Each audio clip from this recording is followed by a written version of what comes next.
Sentence of the court that you, Dennis L. Rader, be taken by the sheriff of Sedgwick County, Kansas, and by him delivered to the custody of the Secretary of Corrections to serve a term of life. When justice catches up with serial killers, they end up facing a harsh reality, but their responses are nothing short of unsettling. A chilling blend of remorse, arrogance, and indifference. Here are 7 of them reacting to life sentences. November 5th, 2003. That was the day Gary Ridgway, the infamous Green River Killer, finally faced justice. After years of terrorizing the Seattle area and killing dozens of women, Ridgway stood in court and admitted to his monstrous crimes. It was a moment many feared might never come. February 18, 1949, born in Salt Lake City, Ridgway grew up in a toxic relationship with his mother, and as he got older, things only got worse. By the time he was 16, he lured a boy into the woods and stabbed him through the ribs, piercing his liver. Luckily, the boy survived. Ridgway later said he did it simply to see how stabbing worked. Now, Ridgway was a very violent man, somehow easily blending into society. He did work a steady job as a truck painter, would get married many times, even have a son, and serve in the U.S. Navy during the Vietnam War. To most, he seemed like just another regular guy. But beneath the surface, there was a darkness brewing up inside him. According to his wives and multiple girlfriends, Ridgway was a bit of an exhibitionist with an insatiable sexual hunger. He had an obsession with prostitutes, a fixation that would eventually fuel his killing spree. He always complained about their presence in the neighborhood, but at the same time was also a frequent customer. At his plea hearing, he openly admitted to hating prostitutes and resenting paying for their services. Some have speculated that his crimes were a twisted result of his inner conflict between lust and his strict religious beliefs. By the early 1980s, Ridgway was a ticking time bomb. He began his killing spree targeting vulnerable women, mainly sex workers and runaways, along Seattle's Green River. He would lure them in by showing them pictures of his son to appear harmless and earn trust. But then he would strangle them and dump their bodies in isolated areas along Seattle's Green River. It wasn't long before the media dubbed him the Green River Killer. What made his crimes even more chilling was that Ridgway often returned to the crime scenes to have sex with the bodies of his victims. For nearly 2 decades, police struggled to find anything, but in 2001 a breakthrough finally came in. DNA evidence linked him to several murders, and Ridgway was finally arrested. By 2003, he was emotionless and cold, sitting in court, pleading guilty to killing 48 women.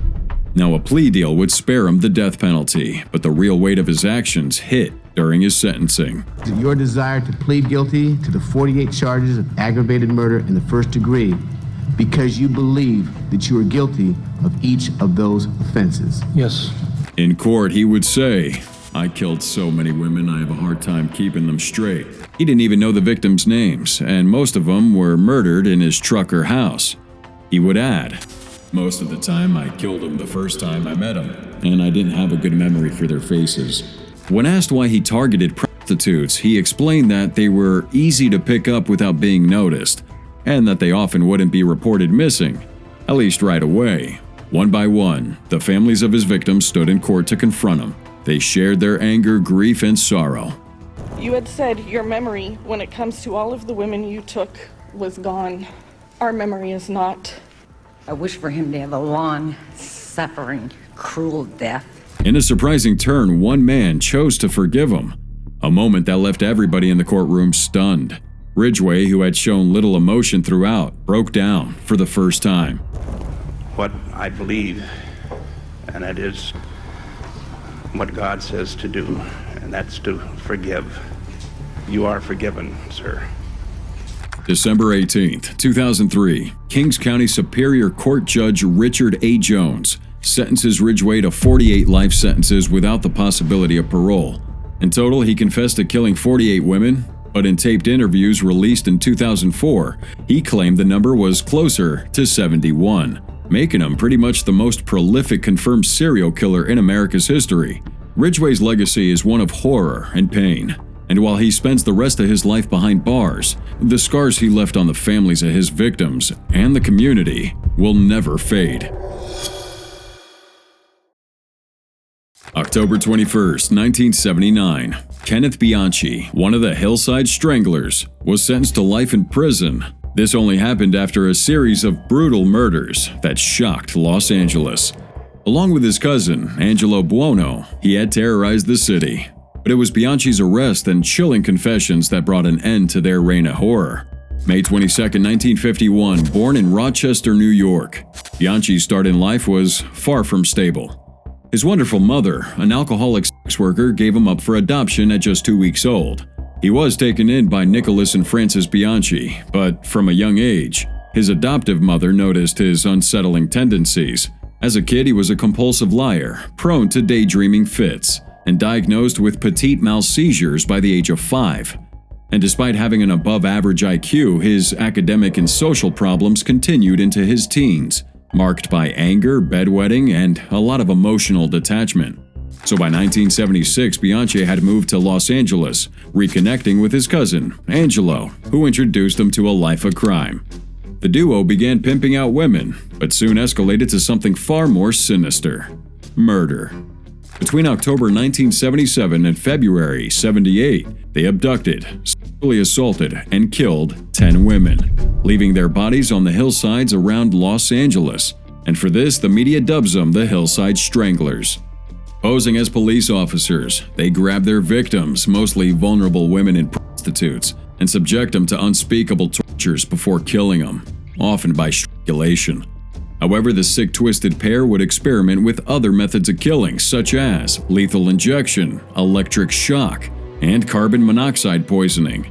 So while the city's gripped in fear, Biani has the audacity to apply for a job with the LAPD, and had even ridden along with police officers during their search for none other than the Hillside Stranglers.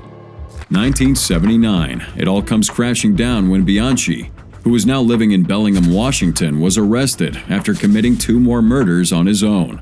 In custody, he tried to avoid conviction by faking multiple personality disorder, claiming an alternate personality named Steve Walker was responsible for the killings. But under scrutiny from psychiatrists, his facade fell apart, and after realizing he might face the death penalty, he struck a deal with authorities, confessing to the murders, and agreed to testify against Angelo in exchange for 6 life sentences instead of execution. At the sentencing, Biani's lack of emotion was on full display, but his crimes spoke for themselves. The court had heard terrible things about how they preyed on vulnerable women, and the emotional testimony from the victims' families filled the room.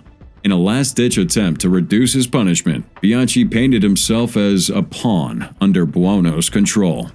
To even begin to try and live with myself, I have to take responsibility for what I've done. And I have to do everything I can to get Angelo Buono. But the court saw him for what he was, a remorseless killer. Now serving his sentence at Washington State Penitentiary, Biani's bid for parole was denied in 2010. He'll be eligible again in 2025, but with the weight of his crimes and the lives he destroyed, it's unlikely you'll see him walking free again. November 25, 2016. Stephen Port stood at the dock at the Old Bailey, where his fate was sealed. Convicted of killing 4 men along with many sexual assaults, Port received a life sentence with no possibility of ever being released. But who was this man who would come to be known as the Grinder Killer? 1979. Stephen John Port was born in Southend-on-Sea, Essex, UK, but his family soon relocated to Dagenham, East London, where he eventually grew up. His childhood was pretty isolated, often being a quiet, introverted boy who was often bullied at school. Teachers and neighbors alike described him as odd and childlike. Even as an adult, his behavior remained unusual, seen playing with children's toys well into his 30s. You would see his social anxiety continue throughout his teens and early 20s as well. At some point, he attended art college, but when it became too expensive, he switched paths and trained as a chef. In his mid-20s, he came out as gay and lived with his parents until his early 30s before moving into his own flat in Barking, London. To the outside world, he seemed like an average man, a chef working at a bus depot, who occasionally wore a blonde wig to mask his baldness. But underneath everybody, there was something that was really sinister going on. Stephen Port's victims were gay men, lured through dating apps like Grindr, Badoo, and FitLads. He preyed on their trust, constructing false identities to lure them into his home. Port claimed to be everything from a special needs teacher to an Oxford graduate. When they were in his flat, victims were eventually drugged with GHB, a potent rape drug. He then sexually assaulted them and, in 4 tragic cases, overdosed them on the same drug, ending their lives. June 2014, Port's killing spree began when he contacted 23-year-old Anthony Walgate, a fashion student and part-time escort. Pretending to be a client, Port invited Walgate to his flat, drugged him with GHB, and left him to die. In a failed attempt to cover his tracks, Port dumped Walgate's body outside his apartment and called the police, anonymously reporting the discovery of a lifeless man. Cook Street, there's a young boy who got his caps outside, isn't there? And despite some evidence pointing toward Port, the police missed crucial signs, allowing him to continue his killing spree. Over the next year, 3 more men met the same fate: Gabriel Cavari, Daniel Whitworth, and Jack Taylor. Their bodies were found in or near a graveyard in Barking. In a twisted attempt to deflect blame, Port even forged a suicide note, planting it on Whitworth's body to suggest that he had killed Cavari and taken his own life out of guilt. And despite the chilling similarities between the murders, it wasn't until the death of Jack Taylor in September 2015 that the police finally decided to re-examine the cases, largely due to the persistence of Taylor's family. And well, it's no surprise that everything led to Port. October 2015, Port was finally arrested and charged with the murders and sexual assaults, but would deny everything. See, this is Jack Taylor. Do you recognise that man? Now in court, Port denies all charges again. As he sits in this witness box, the courtroom sketch captures his solemn expression. He mumbled throughout the proceedings, often being asked to speak up because he kept giving short, unhelpful answers. He would try to argue that the deaths were accidents and that he never meant to harm anyone. He would even admit to lying to the police about knowing the victims to save his own skin. And in a chilling moment, he said, "The truth sounded like a lie, so I lied to make it sound like the truth." November 23, 2016. Port was convicted of 4 counts of murder and multiple sexual assaults. He had drugged and assaulted at least 11 men in total. The trial painted a picture of a man who showed no remorse, a manipulator who preyed on the vulnerable. Malcolm McAfee, the deputy chief crown prosecutor, described Port as a cold, calculating predator who used drugs to render his victims helpless, feeding his grotesque desires. When sentencing Port, Mr. Justice Openshaw acknowledged that while Port may have not intended to kill, he certainly knew the risks. After Walgate's death, Port should have known the fatal consequences of using GHB, but instead he continued, showing no regard for life. The judge said, "I have no doubt that the seriousness of the offending is so exceptionally high that the whole life order is justified." And with that, Stephen Port was condemned to take his last breath in prison. The courtroom erupted with cheers and applause from family members. But then someone in the public gallery yells out, "I hope you die a long, slow death, you piece of shit." Today, we can find Stephen at HM Prison Belmarsh, where he's going to spend the rest of his days unable to harm another person. February 17, 1992. Jeffrey Dahmer stands before a judge, ready to accept his fate. After weeks of gruesome testimony and expert analysis, the verdict is in. Dahmer's guilty on 15 counts of first-degree murder. Your Honor, I know that you are about to sentence me. I ask for no consideration. Now, who exactly was Jeffrey Dahmer? And how did he go from a quiet boy to one of America's most infamous serial killers? Born May 22, 1960 in Milwaukee, Wisconsin, Dahmer seemed like an ordinary child at first glance. However, there was some sick stuff inside his head. Even as a child, Dahmer would show a disturbing fascination with death. He collected dead animals, dissected them, and sometimes kept their bones as trophies, a real grim foreshadowing of what was to come. At the age of 8, his family moved to Bath Township, Ohio, where Dahmer would struggle with loneliness and isolation. He did have a few friends, but was frequently bullied at school. As he turned into a teenager, he began to grapple with his sexuality, realizing that he was gay. Unable to cope with those emotions, Dahmer started drinking, often sneaking a drink in school to numb the pain. But alcohol just wouldn't be enough for him. Just weeks after graduating from high school, Dahmer committed his first murder. And this would be the start of his horrific killing spree lasting over a decade. Between 78 and 91, Dahmer lured 17 men into his apartment, often offering money in exchange for posing nude. Once they were inside, he would drug, kill, and then mutilate them. The sicko kept gruesome trophies like skulls, bones, and even photographs of his victims' lifeless bodies. These disgusting acts grew more disturbing over time. He experimented with lobotomies, drilling holes into his victims' skulls and injecting acid, hoping to create zombie-like slaves. July 22, 1991, Dahmer takes Tracy Edwards, a 32-year-old man, back to his apartment. But this time, things didn't go according to plan. Dahmer handcuffed Edwards and told him he intended to eat his heart. Now, somehow terrified but calm, Edwards was just plotting his escape. And when the moment came, he punched Dahmer in the face and fled, flagging down a police car. The police follows Edwards back to Dahmer's apartment, where they find the chilling evidence of his crimes. Pictures of dismembered bodies, along with actual human remains, scattered around the apartment, just left those officers horrified. They arrested him on the spot, and soon he confessed to 17 murders. By January 1992, his trial began. He initially pled not guilty, but then changed it to guilty by reason of insanity. This was a case to tell the world that I did what I did not for reasons of hate. I hated no one. I knew I was sick or evil or both.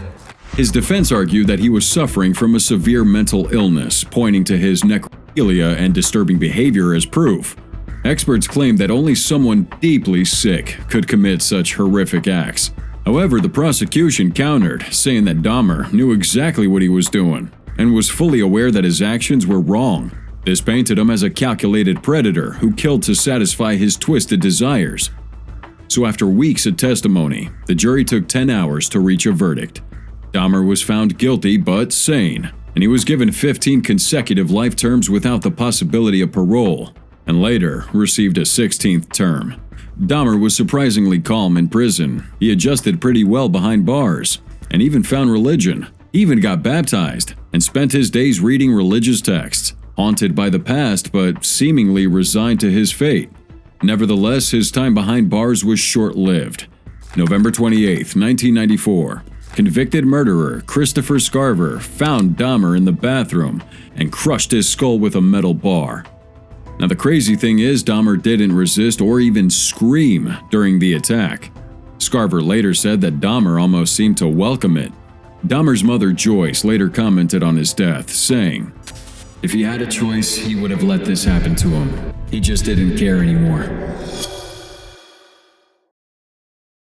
December 14, 2003, Charles Cullen, a former nurse, sat in a courtroom in New Jersey. The families of his victims filled the room, awaiting the man who had stolen their loved ones to face justice.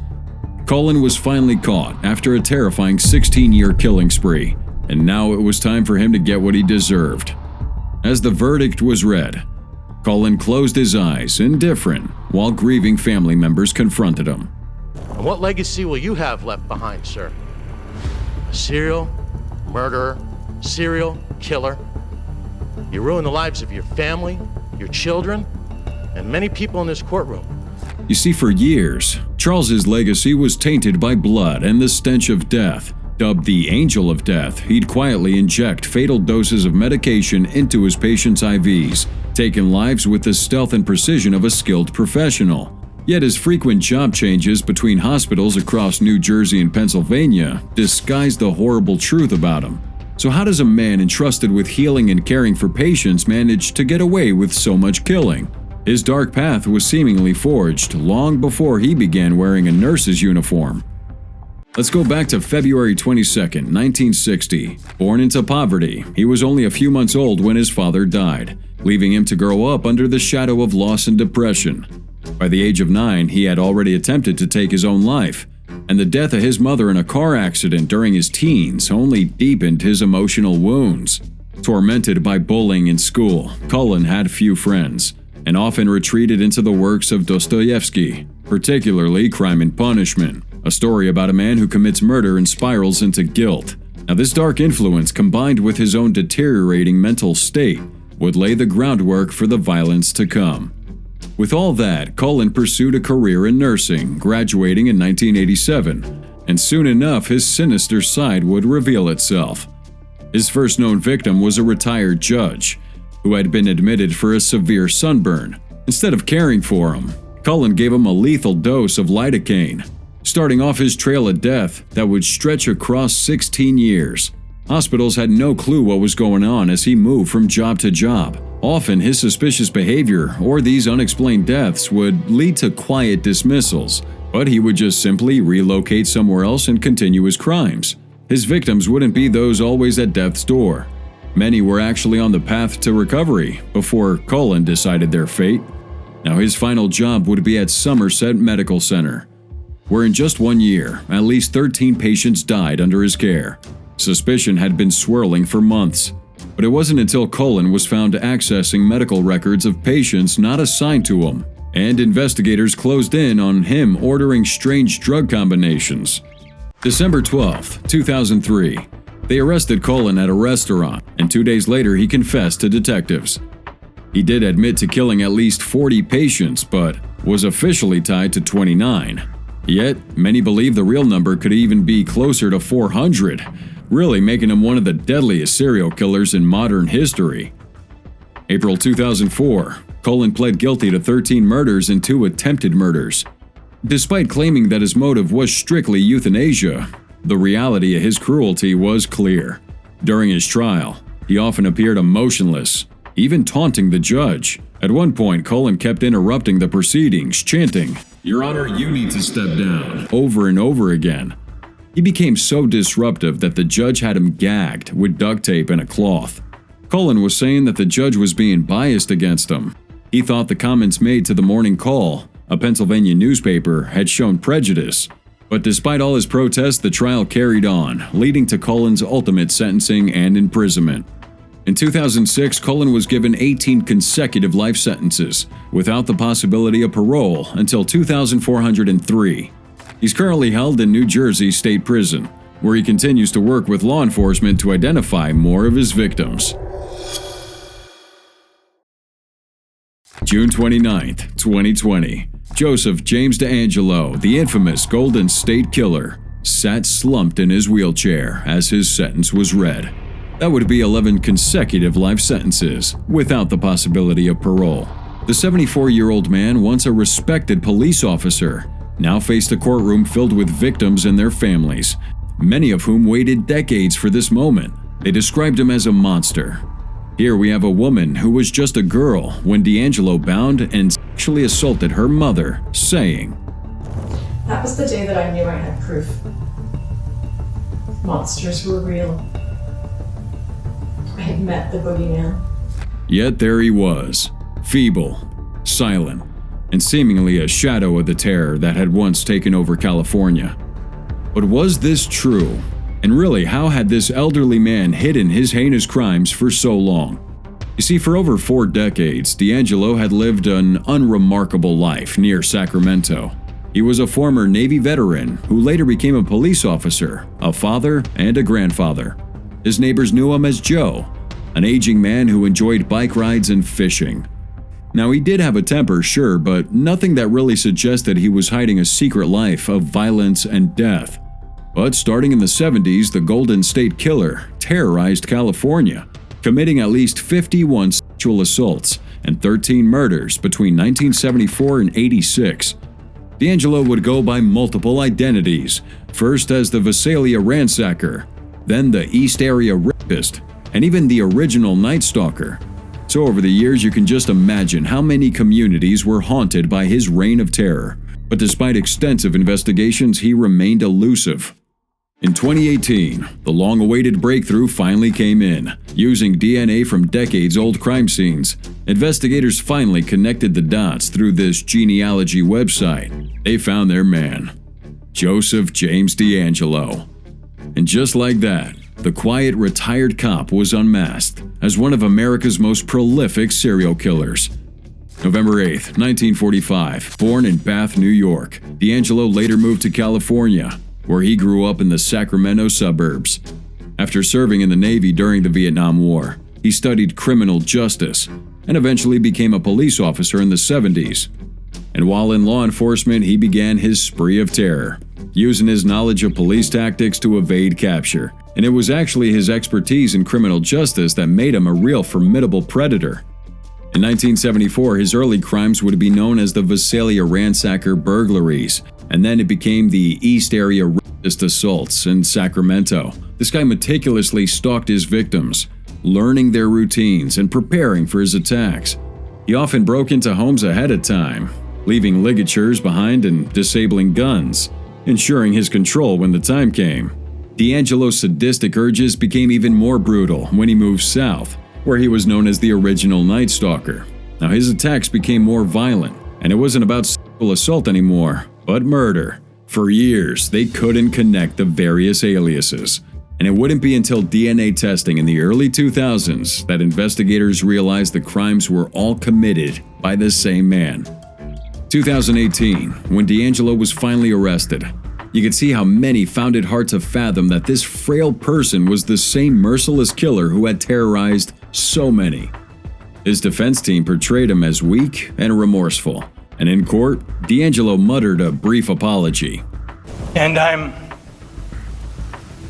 really sorry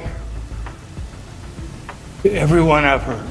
However, prosecutors had a different story to tell.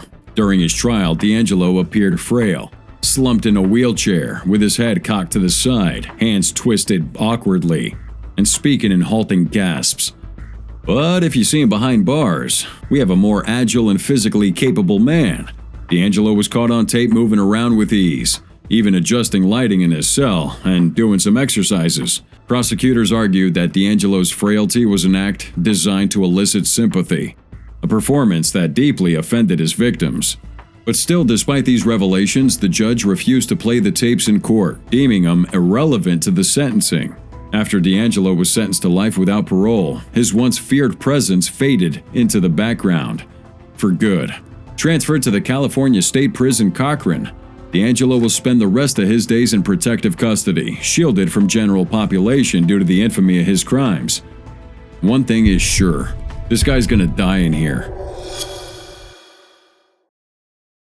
August 18, 2005, Dennis Rader, the infamous BTK killer, stood before a Kansas courtroom to receive his sentence. After 3 decades of terrorizing Wichita with his bind, torture, kill mantra, Rader was about to face justice. He wore a calm, almost nonchalant expression as the victims' families prepared to speak. Behind this facade would be a man who had eluded authorities for years, living a double life. Family man by day, serial killer by night. And that's because Dennis Rader was nothing like the type of man you'd suspect of being a serial killer. This guy was a devoted church council president, a Boy Scout leader, a loving father of 2. He really seemed to embody the American ideal of a responsible citizen. But underneath this crap was a predator. Between 1974 and 1991, Rader brutally murdered 10 people in and around Wichita, Kansas, which included men, women, and minors. His ability to hide his monstrous side for so long is part of what made his case so disturbing. March 9, 1945, Dennis Rader was born and raised in Wichita. And from a young age, he was pretty disturbed, like violent sexual fantasy and torturing animal disturbed. As he later put it, in a 2005 interview, "My fantasies were just probably a bit weirder than other people's." And once that person become a fantasy, I could just loop it over. I'd lay in bed at night thinking about this person, the events, and how it's going to happen. However, his weird fantasies eventually escalated into full-blown murder. 1974. Rader's first known crime was the brutal murder of 4 members of the Otero family. He strangled the parents, Joseph and Julie Otero, in front of their son and daughter. He then took the daughter, Josie, down to the basement to hang her. Her last words were heartbreaking. "What will become of me?" to which Rader chillingly replied, "You're going to heaven with the rest of your family." Now, despite these heinous acts, this guy continued a seemingly normal life. And what's really sad is that his wife Paula had no idea anything was going on. In 1971, the two would get married and would have 2 children, Carrie and Brian. Now, Rader was a strict but loving father, and his children, like the rest of the Wichita community, were in the dark about his double life. Even when Paula found some strange notes and poems, or even noticed that the BTK killer's letters had the same spelling mistakes as her husband's, she brushed it off as a coincidence. And so, for years, Rader managed to evade capture. He enjoyed taunting police and the media with letters describing his killings, even naming himself BTK after his preferred method: find, torture, kill. 2005. Rader, in this attempt to reignite the fear he once inspired, sent a floppy disk to the police, which contained some metadata that directly linked to his church, where he was serving as the president of the congregation. On February 25, 2005, Rader was arrested in front of his family. His daughter Carrie later remembered how her father gave her a hug before leaving, assuring her that everything would be fine. Now in the squad car, when the cops asked him if he knew why he was being arrested, Rader responded with a cold smirk. "Oh, I have my suspicions why." Rader was quick to confess to all 10 murders, describing each in gruesome detail during his trial. He expressed no remorse, speaking in a nonchalant and indifferent manner that would disturb even seasoned prosecutors. August 18th, at his sentencing, the families of his victims gave emotional statements, while Rader delivered a rambling 30-minute apology that many described him as giving an award acceptance speech. And they think the Sedgwick County ought to be proud that they do have a good state, that the evidence was there earlier, DNA, floppy. There was no way that I was going to get out of this. Rader was given life without the possibility of parole, and even though Kansas had reinstated the death penalty in 1994, his crimes occurred before that time, sparing him that fate. Today, Rader remains in solitary confinement at the El Dorado Correctional Facility, where he spends his days reliving his crimes in his mind, disconnected from the world he once terrorized.